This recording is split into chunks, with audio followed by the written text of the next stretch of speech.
लोकसभा चुनाव के परिणाम आने के बाद बीजेपी 241 सीटों पर सिमट गई। बहुमत के आंकड़े को भी अकेले बीजेपी छू नहीं पाई। ये और बात है कि गठबंधन में सहयोगी दलों की मदद से एनडीए तीसरी बार सरकार बना ली। सरकार तो बना ली, लेकिन इस बीच में बीजेपी को अपने ही संगठन आरएसएस से कड़ी आलोचनाओं को झेलना पड़ रहा है।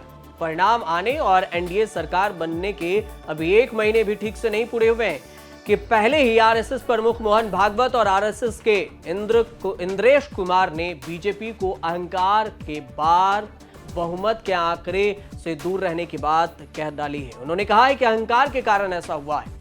तो आपके मन में सवाल उठ रहा होगा कि क्या बीजेपी से नाराज है आरएसएस? अगर नाराज है तो फिर आने वाले दिनों में जो चुनाव होने हैं उससे बीजेपी को कितना नुकसान हो सकता है और नुकसान होगा या नहीं। पहले आप बयान सुनिए। काम करे लेकिन मैंने किया ये अहंकार न पाले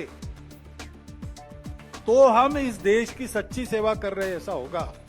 और अपने देश को हम सब लोगों के सच्चे सेवा की आज आवश्यकता है और विश्व को भी आवश्यकता है। भारत का वो जीवन ध्येय है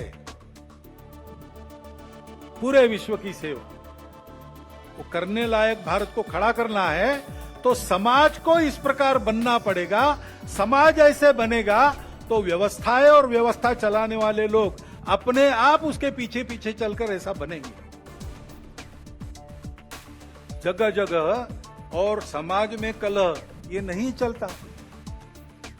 अब 1 साल से मणिपुर शांति की राह देख रहा है।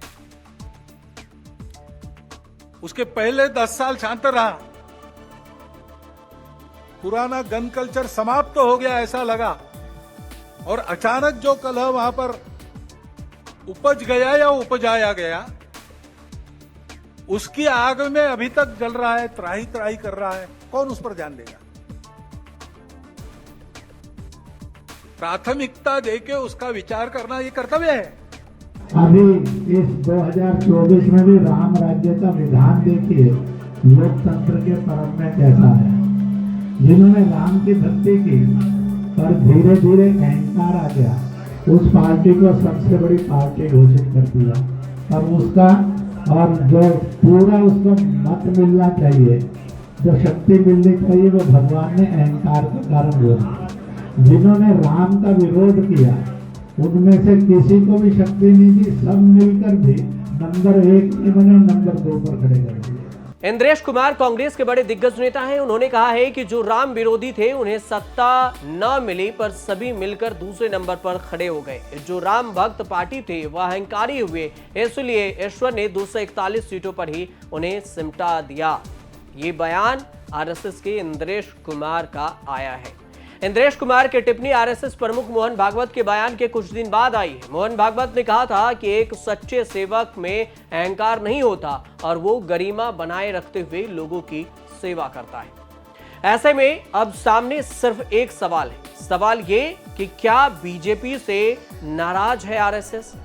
संघ के पदाधिकारियों के बयानों से लाखों लोग यही सोच रहे हैं कि संघ हमेशा से ही बीजेपी का समर्थक रहा है। अब अचानक से ऐसा क्या हो गया कि बीजेपी के खिलाफ बयान दिए जाने लगे?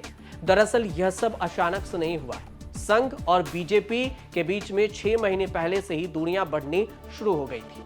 लोकसभा चुनाव के दौरान ये दूरियां और भी ज्यादा बढ़ गई। इसी कारण संघ की ओर से बीजेपी पर एक के बाद एक तंज कसे जा रहे हैं। 22 जनवरी 2024 अयोध्या में श्री राम मंदिर के प्राण प्रतिष्ठा हुई थी और इस प्राण प्रतिष्ठा समारोह में बीजेपी ने बड़े उत्सव के साथ इसे मनाया भी था। भले ही भगवान श्री राम करोड़ों लोगों के आस्था के केंद्र हैं, लेकिन राम मंदिर का काम पूरा होने से पहले प्राण प्रतिष्ठा समारोह होने पर शंकराचार्यों ने भी ऐतराज जताया था। शंकराचार्यों का यह भी कहना था कि चुनावी फायदे के लिए बीजेपी मंदिर का निर्माण कार्य पूरा होने से पहले ही प्राण प्रतिष्ठा करा रही है। ये उचित नहीं है। राजनीतिक जानकारों का भी यही कहना है कि आरएसएस भी शंकराचार्यों की बात से सहमत नहीं थे, मतलब थे, लेकिन इस सब के बीच में नजरअंदाज किया गया। बीजेपी और संघ के बीच में यहीं से दूरियां शुरू हो गई।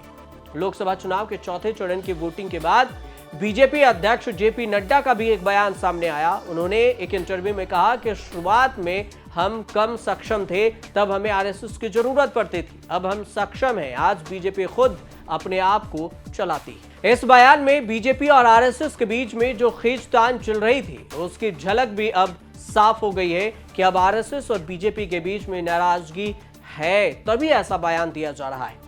ऐसा भी कहा जा रहा है कि लोकसभा चुनाव 2024 के दौरान बीजेपी के शीर्ष नेतृत्व ने अपनी मनमर्जी से टिकट बांट दिया। भले ही आरएसएस हमेशा से बीजेपी का खुलकर पक्षधर रहा, लेकिन इस बार टिकट वितरण के दौरान अनुमति नहीं ली गई। इस पर जानकारों का कहना है कि जिन नेताओं को संघ टिकट दिलाना चाहती थी, पार्टी ने उन नेताओं को टिकट ही नहीं दिया।